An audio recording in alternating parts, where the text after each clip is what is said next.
Hello Underdogger, it's your boy Underdog Recapped. Before we start, warning, spoilers ahead.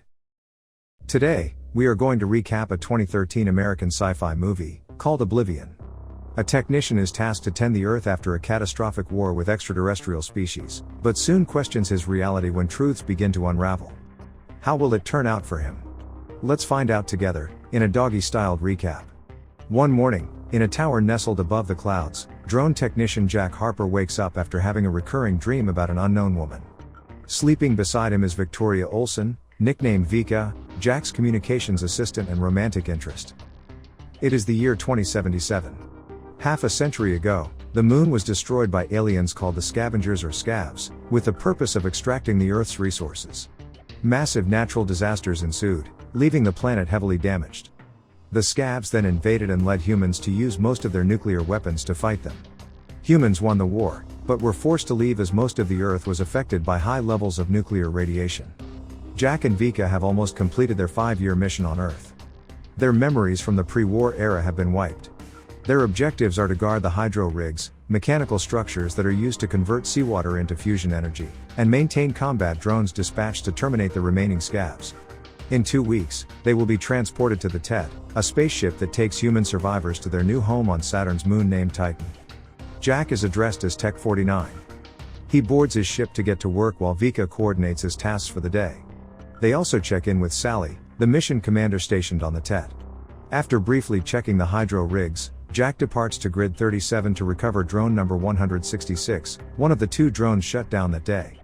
Sally pushes Jack to fix the drones by sundown so it can protect the hydro rigs overnight from potential Scavs attacks. Grid 37 is the remnants of the Super Bowl stadium. Drone number 166 is back online after Jack fixes it, but they struggle to find the other damaged drone without any beacon signal. Therefore, Jack rides his motorbike to do a ground search and finds it at the remnants of the New York Public Library. In the frail ruins, Jack carefully approaches the supposed drone signal, but soon realizes it was a trap set by the Scavs. Jack puts up a fight against some of the Scavs and is eventually saved by the drone he recovered earlier. Before leaving the damaged site, he picks up a book and finds the poem Horatius. Jack returns to the tower and gives Vika a pot of flowers, in which she discards, worrying that it may contain toxins. At dinner, Vika expresses her excitement that they are leaving Earth soon, but Jack is unsure. Instead, he questions why the Scavs he encountered earlier did not kill him in an instant. During the ensuing romantic swim with Vika, Jack has another flashback of the unknown woman he saw in his dream. The following day, Jack and Vika wake up to the view of a gravely impaired hydro rig. Jack had supposed the Scavs are weaponizing fuel cells that are stolen from the drones and use them to destroy the rigs. Upon investigating the wreckage, they find a beacon signal directed off-planet. Jack finds that the signal is transmitted through the Empire State Building's antenna and shuts it down. Vika discovers that the signal is a coordinate that points seemingly nowhere. Afterwards, Jack secretly goes to a lake house, but tells Vika he'll do a perimeter check around the radiation zone where communication signals are unavailable. The house is filled with objects from the past. For a moment, Jack unwinds at the scenic area and falls asleep. When he wakes up, he sees unknown objects falling down from the sky, landing on the coordinates that the beacon signal pointed earlier. Despite Sally's command to stand down, Jack departs to the blazing crash site. He approaches the objects, which turns out to be hibernation pods with humans inside. He is especially surprised to find that one of the 5 pods contains the unknown woman he has been seeing in his dreams. A drone arrives and terminates 4 of the pods, but Jack saves the woman's pod. Meanwhile, some Scavs are watching him. Jack brings the pod to the tower. The woman awakens from her delta sleep, disoriented. She reveals that her name is Julia, a NASA astronaut. During an awkward dinner with Jack and Vika, Julia refuses to disclose the details of her mission, unless the flight recorder from her spacecraft, Odyssey, is found. Due to her attitude, Vika clearly dislikes Julia's presence. After the dinner, she and Jack have an argument over the origin of the pods. Jack believes it is a product of human technology and not Scavs, but Vika remains convinced that it was the Scavs that brought Julia's pod down to Earth. Again, a Scav is watching them from outside of the tower. Jack tells Julia what has occurred in the past 60 years and that the Tet will rescue her soon. The next morning, the 2 return to the crash site as Julia insists on searching the flight recorder to find out what really happened. Vika wakes up to see them depart. She is concerned, but Jack decides to take full responsibility upon the journey. Julia finds the flight recorder. However, as the fogs around them dissipate, they realize that they've been surrounded by scavs. Jack quickly sends his ship back to the tower and gets knocked out by one of the scavs. Instead of reporting the occurrence, Vika tells Sally that Jack has gone for a pre-dawn patrol and went offline. Luckily, Sally is undisputed. Upon waking up, Jack finds himself tied to a chair in a dark room. A man named Malcolm Beach sits facing him. He quotes the poem Horatius that Jack has seen in the book he retrieved from the library and says that he's been keeping an eye on Jack for some time. Beach makes a shocking revelation about the scavs, who are in fact human survivors, not an alien species. When the lights turn on, Jack sees a room full of humans with Beach as their leader. All this time, the humans have been using old stealth technology to prevent their bodies from being scanned by the drones. Jack further learns that the drones are programmed to kill human survivors and not scavs. Concurrently, Vika picks up a bio trail somewhere near the West Canyons. Sally confirms that the trail is Jack's, but notices Vika's distraught look. She asks whether they are still an effective team, to which Vika responds positively.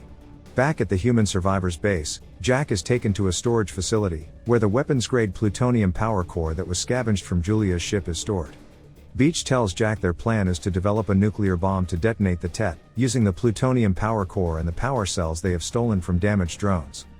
Beach asks for Jack's help to program the drones since he knows the drones best. Jack refuses, still believing that there are people on the TET. Shortly after, the group is distracted by the blaring alarm system as it picks up the arrival of the drone that Vika sent.